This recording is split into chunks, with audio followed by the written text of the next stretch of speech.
Well, that was fun.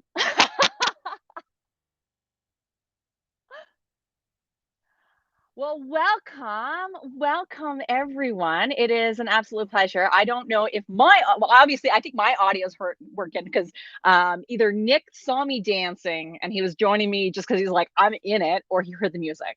Which one Heard was the it? music, but Okay, I good. I realized that my mic wasn't on. I was like, oh, not only was I grooving, but I wasn't able to go and sing my tunes, which may have helped you guys out because you may have all left if you heard me sing. So I know. I'm like, it's a dance party. It's not a karaoke party. It's a dance party. We're gonna TikTok here, right? I'm Madonna voguing. I missed that memo. Come on. All So, right. Kim, Yes. topic of the day. Are you ready? Is Communicating value. And I want to open this value. up to you for two different places. We could either talk the approach or the proposal. I was leaning more to the approach because the pitch slap epidemic is just getting more and more crazy every day. And I feel like we could really Okay, help. hold on. You have to stop there for a second because I think there's people that don't understand the definition of pitch slap. So I think you need to define it first before we drive into getting into value. So what is a pitch slap, Nick? I wish I could give it credit to whoever said it because I don't know who it was, but it just stuck because it was so funny. It's when somebody connects with you on LinkedIn, and the moment that you connect with them, they hit you with a pitch. Boom. Boom. Boom. There's my pitch. And Boom. And are you looking for business? Boom. Some of them just hurt because we're in a world where it's so hard to get a hold of the right people, but not at the same time. Yeah. But I'm watching as so many people just are not doing their research, and they're asking, like, I don't know how many people that reach out to me to offer sales services for us. It's like, you didn't even look what we're doing. You didn't look at the company that I'm working Yeah. for, or anything. You Yeah. obviously don't watch my content, and I put out enough that you should know what I do. Yeah. But we're selling ourselves short in sales by not doing this. So I thought, Yeah. why not go and dive into this? Because it's so critical. Yeah. Yeah. Okay. So no pitch slapping. No pitch slapping. No, no, boo. Okay, but is it okay then? Is it okay if you pitch in the connection request, or do you just completely leave the pitch out? So there's two different trains of thought, and I would love to hear your version of this. Oh, Michael saying hello to us. Yeah, hello. Hi. Hey, Michael. Kinder. I love it. I love it. Unless he's Kinder, like Kinder Surprises. maybe he's both. He's You'll have to a go let us kinder know in the comments. a kinder Kinder. Okay. Can you pitch in? Yes, I think you can if you've earned the right to pitch. If you've done your research and you have something compelling, you're saving somebody a ton of time by doing that. And I think it's a By huge pitching benefit. in the connection request. Oh, in the connection request. Only if there's a sense of urgency. I don't see the need to go and put it in there. Yeah. Let it be a surprise. like the surprise. I okay, because I think if you're gonna pitch in the connection request, I think that's acceptable. And here's why I think, and I know we're kind of getting ourselves off topic here. Here's why I think it's acceptable, is because you are forced in characters to get right to the point. And when somebody accepts you, right, if you're able to create enough of a compelling offer in, what is it, like 200, 300 characters, LinkedIn gives you.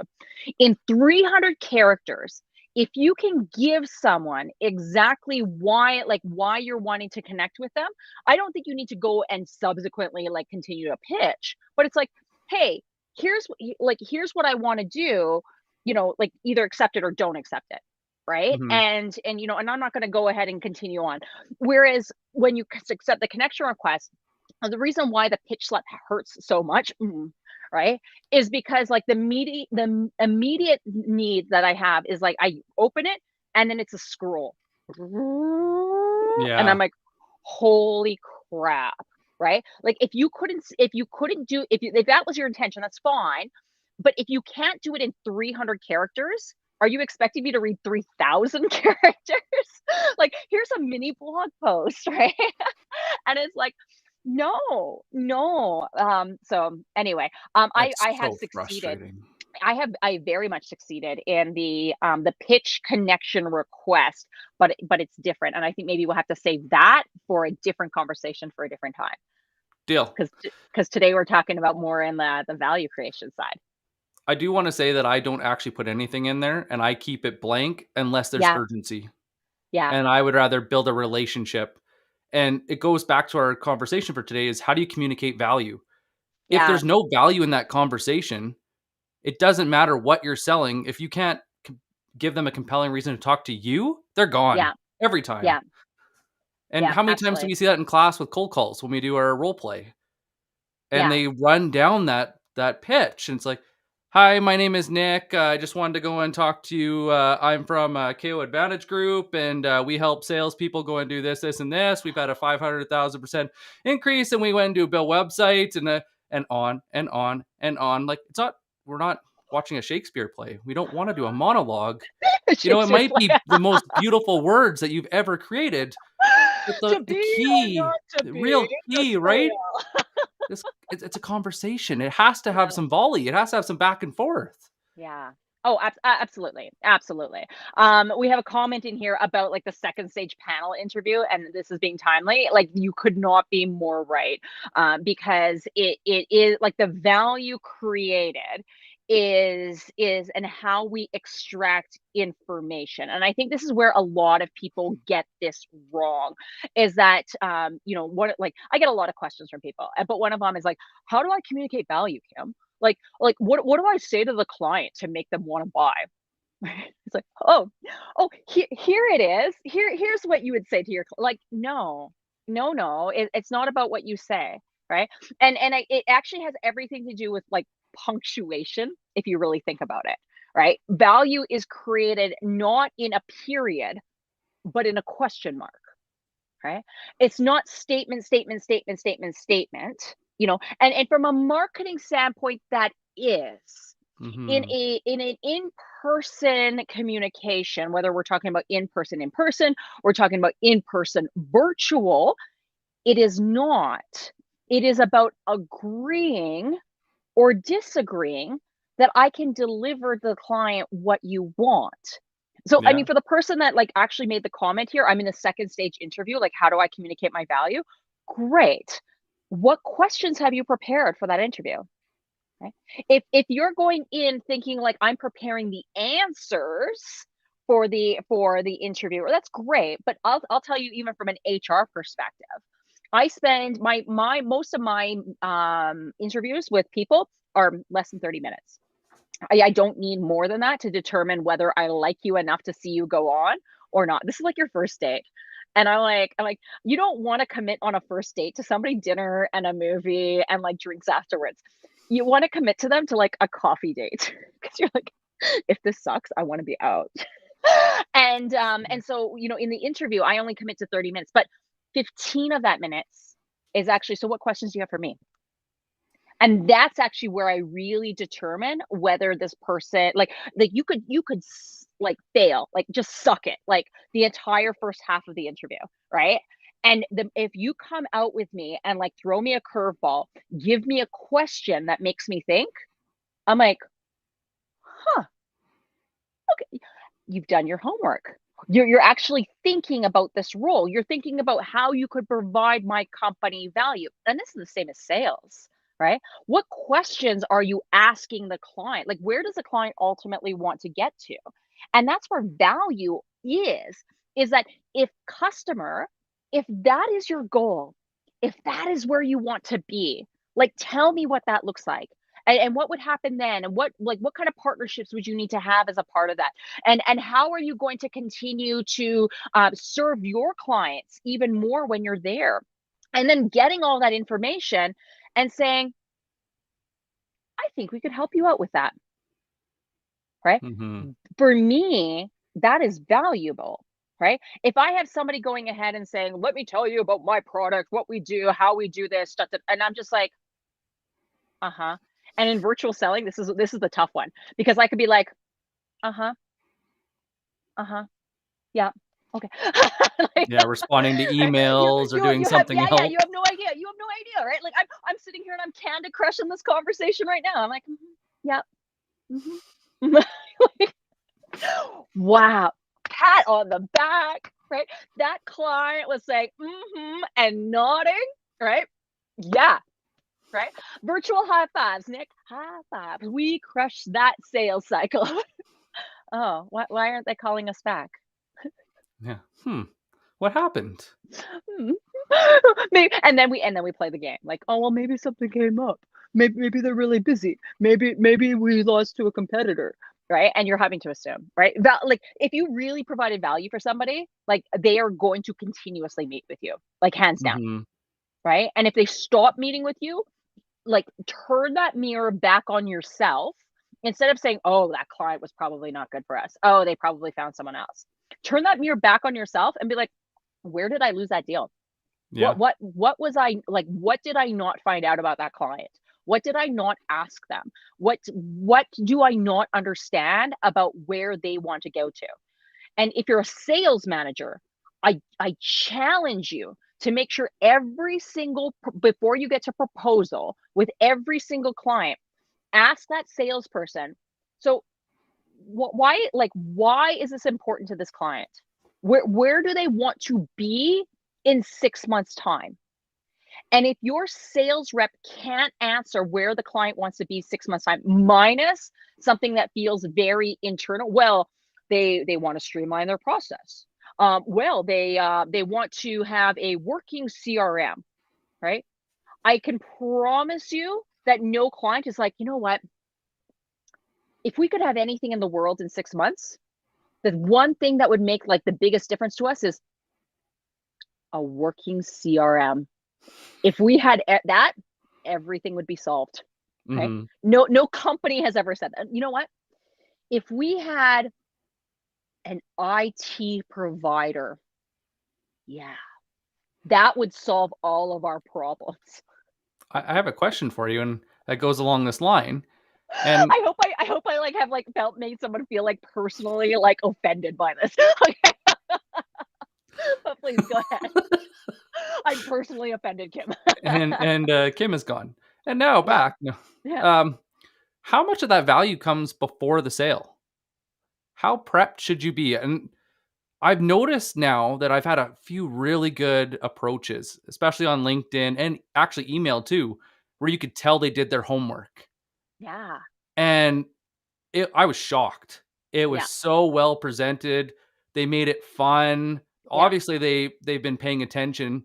And yeah, I asked myself reading it, I was like, why is this so good? And yeah. I was thinking, I was like, you know what? 50% of this value, if not more, came from the work they did before they ever thought about approaching me. Mhm. Okay. So what So how would you like say it's like a 50-50, 80-20? And I'm doing this because I I want people to realize like where this value conversation starts. yeah, yeah. Yeah, and it's a bit, so I mean, and I want to make sure we define like the sale doesn't mean that the client has signed a contract. I think you have to have like 100% of the value created before the client has signed the contract. I Mhm. think what you're like, and correct me if I'm wrong. Your question is how much value needs to be created before you enter into sales cycle, right? Or before you enter into like even into like the initial meeting. Is that kind of what you're asking?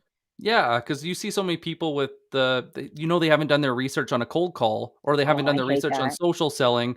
And I just think this is such an important point that I love to people to hear from Yeah. you because I've only had a few approaches that blew me away, and this is the thing that I noticed. Yeah. Yeah. I don't think you need to do a ton of research, right? And I think this is why people choose not to do research. Is they're like, it takes so much time, right? Like, Mhm. yeah, sales is a numbers game. And I get it, right? If 1,000 monkeys on 1,000 typewriters had 1,000 years, they could also write Shakespeare, right? And if you had 1,000 sales reps making 1,000 dials every single day, they will hit numbers, right? Okay, Mhm. fair enough. Um, but it's not necessarily about, trying to play just numbers. It's a balance between quantity and quality. And primarily you want it to be skewed a little bit more towards quality than quantity, but you have to have both. I think like you can't just always go for the quality shot without saying like if I send one really good email every single day, I'm going to get there. Probably not, right? If you Mhm. spend like, two or three emails, with one of them being really good and two of them are just like, I'm just going to throw it out there. I'm just going to see what happens. Like at least you're playing both rounds. Now, um, how much research needs to be done? Like you don't have to do a ton. I like to believe, you know what, like if it was going to be if you when you think about your actions, if you said, you know what would make a really good cold call? 10 minutes, right? Maybe not even 10 minutes, right? If you spent 10 minutes on the phone with somebody, in a cold call, that would probably, not always, but probably be a really good cold call. So Mhm. would 10 minutes of research be enough before crafting an email? That might be, right? Mhm. And it depends, like the higher the level, the more research you're definitely going to have to do. But like, like find something like, something that we can connect on, right? Find something that, if you stood in my shoes as my organization, what do you truly think my problem is? And if you're going after publicly traded companies, like spend a moment reading the 3 pages of management discussion and analysis inside my Mhm. annual report and see what my corporate direction is. Because I can promise you, if I'm telling my shareholders as a company, this is where we want to go, chances are every single goal from departments all the way down to like the main person who's having to deliver this every single day from the operations is somehow from like a 0.5% to a 1%, all geared towards delivering that corporate shareholder promise. Mhm. So just spending a little bit of time on that, can really make a difference. Now, I am a big I did we talk about this last week? I am a big believer, especially in virtual selling, that rapport is built before the first interaction. And that's Yeah. like I think that's where people like we have to compartmentalize that. And so if we saw trust and rapport as equals, right? And they kind of are in some cases, but if we see trust and rapport as equals, we have to build a level of trust, right? Now before the conversation. We cannot wait until we have the conversation because before we say to somebody, listen, you can trust me because I know you, you know me. Like this is like the Barney the dinosaur. Yeah, I know you, you know me. You know you We're have a kids big when yeah, right. Like show your client that you know that like I know you. That's the first parts of the song. I know you. Now you know me, right? Don't say, you know me. If you agree to meeting with me, I will take some time to get to know you. Like that's a terrible song, right? So so we want to get to a place like where it's like like I know you, right? I know you. I've taken some time. And what is that? It could be like your easiest places or anything personal, right? I see Mhm. that you posted about your dog. I see that we went to the same college together. Hey, listen, you worked for Xerox. I was at Xerox like 10 years before you were there, right? Like like hey, okay, cool, right? Like I'm not going to be blown away as a buyer. I'm not going to be like, oh my, you're a Xerox person too. That is I'll be like, okay, cool, right? But like you, what you that has showcased is that you took 30 seconds that the other 30 people never even took. That Mhm. alone, and that's the unfortunate part is like we've as salespeople we have like trained our buyers to set the barrier so low.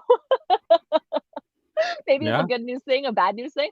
That the barrier to entry is so low nowadays, right? All you have to do is take a little bit of effort. And if it's not enough to get that one person to accept your connection request, do it again. Do it again. If I end up seeing a string of emails created to me that say, hey, you went to Xerox. Hey, we went to the same college. Hey, I also have a dog. I'd be like, okay, creeper. But like, you know what?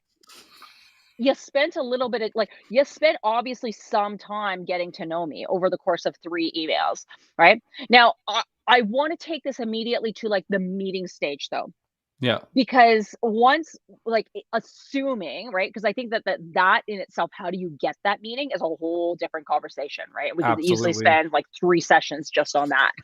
But once you're in the meeting, how do you create value, right? Well, and it goes to the sales. And if you're a sales manager listening to this, the question that I people keep telling me they hate is, so why you? For Oh, I the love that. value, like, so tell me why I should choose you versus anyone else. Yeah, Oh, yeah. thank you. I've been waiting for you to ask such a heartfelt question. Like, Thank you. Well, listen, I have a brochure here and a 26 slide presentation that actually explains exactly that. So let me open up my laptop, boop, boop, boop, and let's go through it together. Like when we talk about it, you're like, oh my god, like now I'm personally offended. We've gone from like however many people on it to like zero. There's like everyone's like, this sucks. I'm personally offended. Like that's not there is no answer to that question. Okay. And the sooner salespeople wrap their heads around that there is no answer to that question, the faster you can move through it. Because remember, value is inherent entirely on the individual. mhm, I do not see value in the same way that you, Nick, see value, nor does Kinder see value, nor does LinkedIn users see value, right? These people that are on the chat, right? mhm. Value is individual, and right from the very beginning of stage, if we go back to emails, phone calls, text messaging, LinkedIn requests, I am individual, I am unique, and I am different. Right? We could all agree with that, right? Can we all agree that we want to be treated individual, unique, and different? I don't think that there's Absolutely. anybody that wants to throw up their hand and be like, treat me the exact same as everyone else. Don't even take the time to get to know my name because just give me a number. It's like the meme that went out. Every exec, please go and add me to your automated email list. I really love these generic emails. Thank you. I love them. I love and please make sure when you send the email that it says, "Hey, first name." It's like, don't even put my name in there. Um, but from right from the very beginning, everyone wants to be treated individual, unique, and different. And so value, why would value all of a sudden be, well, this is everything that all of our clients get, right? We Yeah. want to treat you individual, unique, and different right from the moment we ask you for the meeting. But the moment you've accepted our meeting, we want to tell you exactly how you should see value when working with us, right? No client is going to respond to that, right? So instead of us saying, well, here's the reasons why you should choose me, right? Here's why we should choose you. And Michael puts in a good question, right? He goes, is there a reason why not me, right? I'm a big believer in turning that question around, right? Whether it's is there a reason why not me, but I'd like to say, well, that's a great question. So what would you find valuable in this relationship?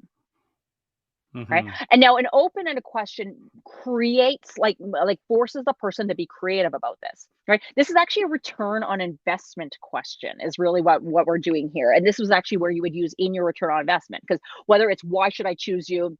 What is the return on investment I'm going to get from your products or services? What's the payback? All of that stuff, right? Whatever that return on investment, why you type of question is, that's a great question.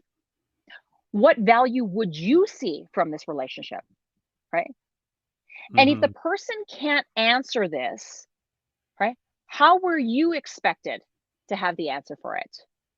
If the client doesn't know how to see value in this relationship, how are you supposed to give the perfect answer that'd be like, that was exactly what I was looking for? Mhm. Right? Like it just doesn't happen. And so, by getting the person to come back, and if they don't know, that's fine. I don't know. Well, I have no idea. Like you're the expert. Like you tell me what have other people seen? Well, here, like, they have seen for IT services, they've seen, better uptime. They've seen people that have shown around. But listen, like I can give you 100 different metrics on what our clients have seen. Right. I want to know from you what you will be measuring. What will you find valuable for your company? Because I will tell you, I'm an expert in IT services. I'm an expert in manufacturing. I'm an expert in industrial. I am not an expert in your company, and I don't know what you're ultimately looking for. So let's talk about it. And I Mhm. will either agree that I can provide that to you, or I will disagree. And hopefully you can like save yourself a lot of time, money, and energy by finding yourself the right provider who can provide you exactly what you are looking for now. Like, Yeah, absolutely. that's honest. And if we're not treating this from like an honest standpoint, why are we doing this? Right? Our Yeah. whole job as salespeople isn't to convince somebody to move with us. That's called manipulation and coercion, right? Our whole job as salespeople is to truly understand our clients and either say, yes, together we can deliver this, or I'm not the right person you're looking for, right? Mhm. If we were this is a romantic relationship, you said, "Kim, like, what do you want in the future?" Right? And I could tell you, but I or like, "Hey, Kim, like, why should I choose you as my spouse?" That's a great question. Well, what are you looking for in a spouse?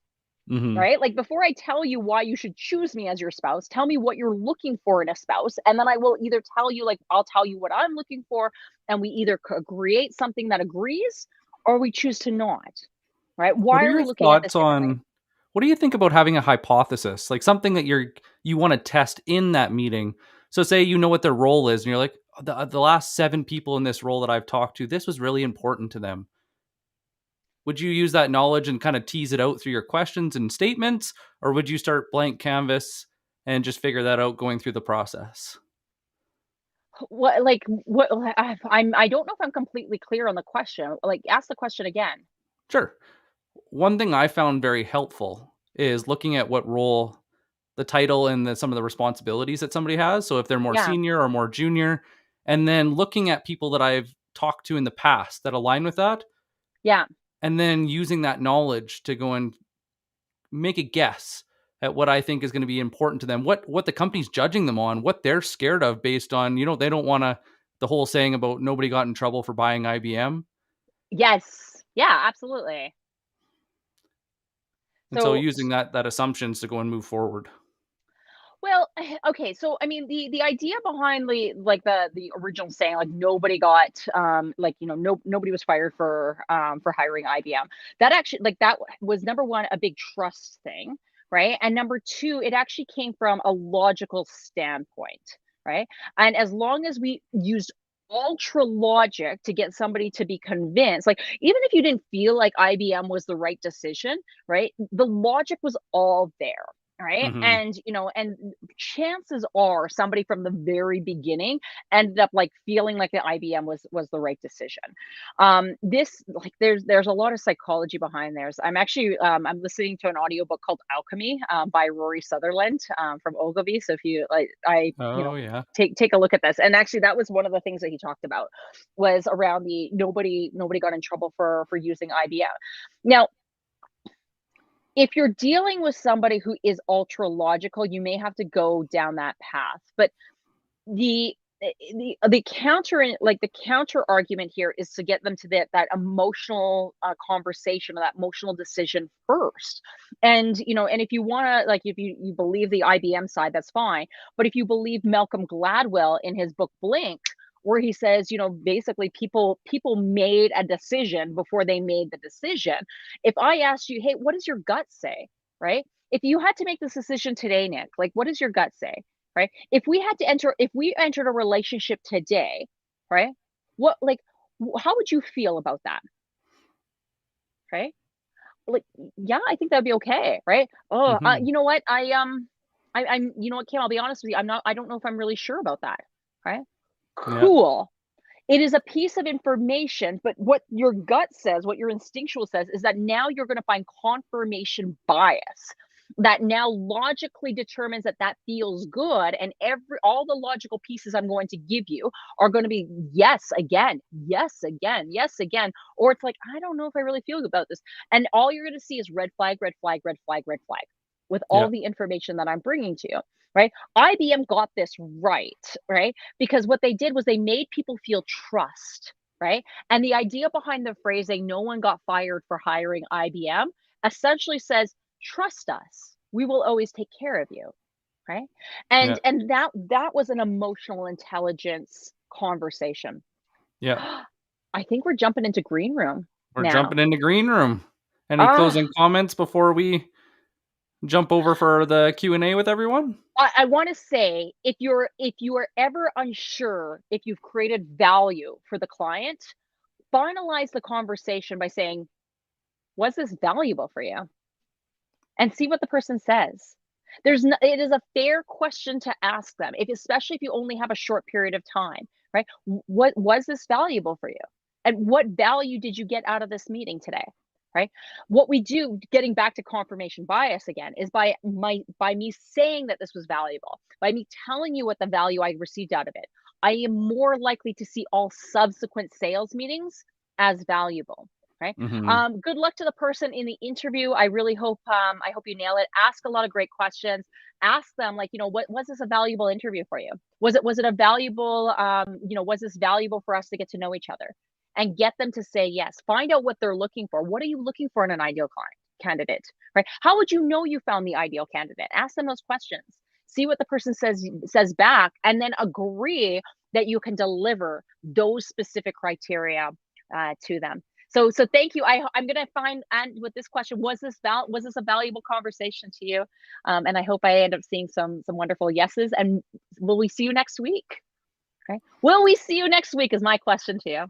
So Thank you, everyone. I'll be throwing the Q&A Zoom link in the comments. Please let me know, and we will chat on the other side. Take care, everyone. see you backstage. See you, Kinder.